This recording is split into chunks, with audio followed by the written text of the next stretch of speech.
අපි මීළඟට කතා කරමු ජපානයේ උසස් අධ්‍යාපනයේ යෙදෙන අවස්ථාවේදී අපිට ලැබෙන අර්ධකාලීන රැකියා අවස්ථා පිළිබඳව. මොකද ලංකාවේ ඉපදී හැදූ වැඩනු කෙනෙකුට තියෙන ප්‍රධාන අභියෝගයක් තමයි ජපානයේ අධ්‍යාපනයට ජපානයේ ජීවත්වීමට අදාළ ජීවන වියදම ඒව සොයා ගැනීමේ ඒ අභියෝගය. ඒ නිසා ජපානයේ ඇත්තටම ජපානයේ රජයෙන් ලබා දීලා තියෙනවා ලොකු අවස්ථාවක් විදේශිකයන්ට පමණක් නෙමෙයි ජපාන් ජාතිකයන්ට පවා තමන් අධ්‍යාපනය හදාරන කාලය තුරදී අර්ධකාලීන රැකියාවක යෙදෙන්න පුළුවන්. ඇයි මේ අර්ධකාලීන කියලා කියන්නේ? ඒ කියන්නේ කාලය කෙටි. ඒ සාමාන්‍යයෙන් ජපන් කම්පැනි එක එහෙම නැත්නම් ජපන් කර්මාන්තශාලාවක වැඩ කරන පුද්ගලයෙක් පැය 8ක් වැඩ කළ යුතුයි. නමුත් ශිෂ්‍ය වීසා වලින් ජපානට යන සිසු දරුවෙකුට අවස්ථාව ලබා දෙන්නේ පැය 4ක් වැඩ කරන්න පමණයි. ඒ නිසා ඒක අර්ධකාලීන බවට පත් වුණා. ඒ වගේම ඒක පර්මනන්ට් නෙමෙයි. ඒක తాවකාලික රැකියාවක්. එතකොට මේ తాවකාලික රැකියාවෙන් උපයන මුදල ඒ දරුවට පුළුවන් ජීවන වියදම වෙනුවෙන් වෙන් කරගන්න. ඒ වගේම තමන් අර පිරිමැස්මෙන් ජීවත් වුණොත් තමන්ට පුළුවන් ඒ අර්ධකාලීන රැකියාවෙන් ලබා ගන්නා වැටුපෙන් කොටසක් තමන්ගේ ජිගියෝරියෝ හෙවත් තමන්ගේ ටියුෂන් ෆී එක තමන්ගේ පාඨමාලා ගාස්තු ගෙවීමටත් භාවිතා කරන්න පුළුවන්. ඉතින් අපේ දරුවෝ බොහෝ දෙනෙක් ඉතාමත් අර පිරිමැස්මෙන් ජීවත් වෙලා තමන් උපයාගන්න අර්ධකාලීන රැකියා කිරීමෙන් උපයාගන්න වැටුපෙන් කොටසක් ජීවන වියදම වෙනුවෙන් වැය කරලා තව කොටසක් ඊළඟ වසරේ ටියුෂන් ෆී විදිහටත් ඉතුරු කරගන්න එක සාමාන්‍ය දෙයක්. බොහෝ දෙමව්පියන්ට සිදුවෙනවා ඒ මදි වුණොත් ඒ අර්ධකාලීන රැකියාවෙන් ලබා ගන්නා වැටුපෙන් ඉතුරු කරගන්න මුදල මදි වුණොත් ඇත්තටම තමන්ගේ දරුවට ලංකාවේ ඉඳන් සහායක් දිය යුතුයි. මොකද ඔහු අධ්‍යාපනයට තමයි ගිහිල්ලා තියෙන්නේ. රැකියාවකට නෙමෙයි. ඒ නිසා මතක තියාගන්න අර්ධකාලීන රැකියා කිරීමේ අවස්ථාව රජයෙන් ලබා දීලා තියෙනවා. ඒක ඉතාමත් වගකීමෙන් ඒ අවස්ථාව තමන් ඉටු කිරීම එහෙම නැත්නම් ඒ අවස්ථාව ලබා ගැනීම ඉතා වැදගත්. බැරි වෙලාවත් ඒ අර්ධකාලීන රැකියා කිරීමට ලබා දීලා තියෙන නීත්‍යානුකූල කාලය අභිබවා තමන් වැඩ කරලා තිබුණොත්, ඒ කියන්නේ සතියකට පැය 28කට වඩා වැඩ කරලා තිබුණොත් ඒක හේතුවක් වෙනවා තමන්ගේ වීසා ප්‍රතික්ෂේප කරලා එහෙම නැත්නම් රිජෙක්ට් කරලා ඉවරලා නැවත ලංකාවට එවන්න. මුදල් සොයාගත හැක්කේ අර්ධකාලීන රැකියා කිරීමෙන් පමණක්ද කියන එක නෑ. තමන්ට තව බොහෝ අවස්ථාවන් තියෙනවා ජපානයේ ඉගෙන ගන්න කාලය තුලදී මුදල් සොයා ගැනීමේ අවස්ථා. ඒ සොයා ගැනීමේ අවස්ථා කියලා කියන්නේ තමන්ගේ උනන්දුව කැපවීම මත ලබා ගන්න අවස්ථා. අපි මෙහෙම හිතමුකෝ.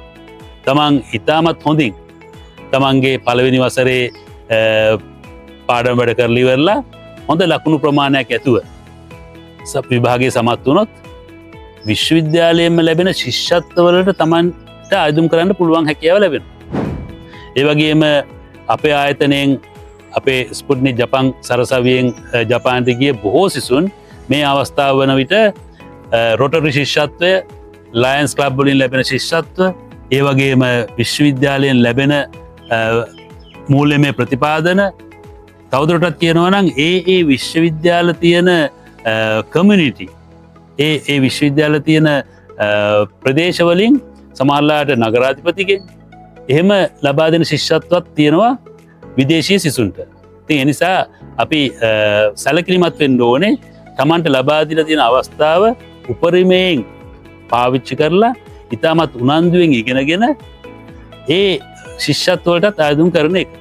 මම තවදුරටත් විස්තර කරනවා නම් සමහර සිසුන් ඒ විශ්වවිද්‍යාලය තුල තිබෙන කතික තරඟයට ඉදිරිපත් වෙලා, ඒ වගේම මේ කමියුනිටි එක තුල තිබෙන විවිධ තරඟවලට ඉදිරිපත් වෙලා ජයග්‍රහණ ලබාගෙන ශිෂ්‍යත්ව ලබා ගන්න අවස්ථාවක් තියෙනවා. ඒ නිසා මතක තියාගන්න තමන් ජපානට ගියාට පස්සේ අර්ධකාලීන රැකියාව පමණක් නෙමෙයි වෙනත් විවිධ නීත්‍යානුකූල ක්‍රම තියෙනවා තමන්ට ශිෂ්‍යත්ව ලබාගෙන තමන්ගේ උසස් අධ්‍යාපනය ඉදිරියට කරගෙන යෑමේ අවස්ථාවට. හොඳයි, අපි දැන් කතා කරමු ජපානයේ උසස් අධ්‍යාපනය හදායරුවට පස්සේ මොකද වෙන්නේ? ඒ උපාධිය ගත්තාම එහෙම නැත්නම් ටෙක්නිකල් කොලෙජ් එකක ඩිප්ලෝමාව ගත්තට පස්සේ ළමයාට එහෙ ඉන්න පුළුවන්ද? එහි ඉන්න පුළුවන් විතරක් නෙමෙයි. ඒ රැකියාවක් කරලා නීත්‍යානුකූලව වැටුපක් ලබාගෙන තමන්ට ජපාන් රටේ ස්ථිර පදිංචිය සඳහා අයදුම් කරන්නත් පුළුවන්. ඒ වගේම සතුටට කරුණ නම් සමහර ස්පුට්නික් එකෙන් ගිය දුවදරුවන් ඉන්නවා මේ අවස්ථාව වන විට ජපන් ජාතිකත්වය එවත් සිටිසන්ෂිප් එකත් ලබාගෙන ජපානයේ රැඳී ඉන්න අපේ සිසු දරුවන් ඉන්නවා. ජපානය තුළ ජාතිකත්වය ජපන් ජාතිකත්වය ලබා ගන්නවා කියන එක ලේසි පාසු කරුණක් නෙමෙයි. ඒක ලංකාවෙත් එහෙමයි.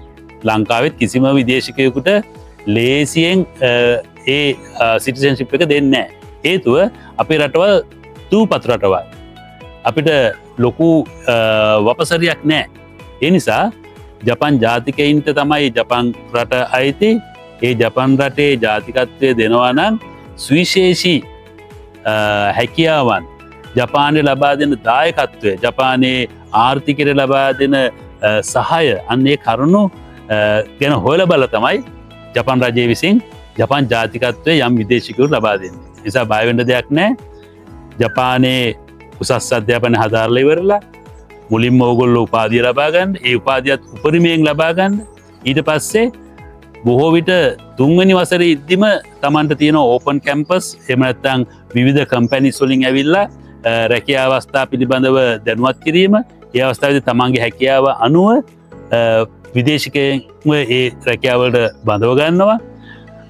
එකම සුදුසුකම තියෙන විදේශිකයෙකුයි ඒ සුදුසුකම්ම තියෙන ජපන් ජාතිකයෙක් ගත්තාම ඕගොල්ලෝ හිතන්නේ කාටද රැකියාවට තෝරා ගැනීමේ වැඩි බලාපොරොත්තුවක් තියාගන්න පුළුවන් කියන්නේ.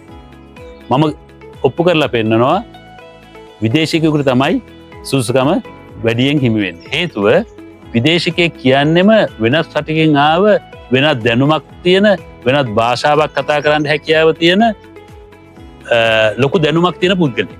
ඒ නිසා ජපන් උපාධියක් තියෙනවා නම් ඔහුට හෝ ඇයට ජපානයේ කම්පැනියක රැකියාවක් කිරීමේ ඉඩ හරසර වැඩිපුර ලැබෙනවා ජපන් ජාතිකයටත් වඩා. නිසා උනන්දු වෙන්න හොඳින් ජපන් සංස්කෘතියත් අත්දැකීමින් හොඳින් ඉගෙන ගන්න තමන්ට ලැබෙන අවස්ථා ඉතාමත් විශාල බව මතක තියාගන්න.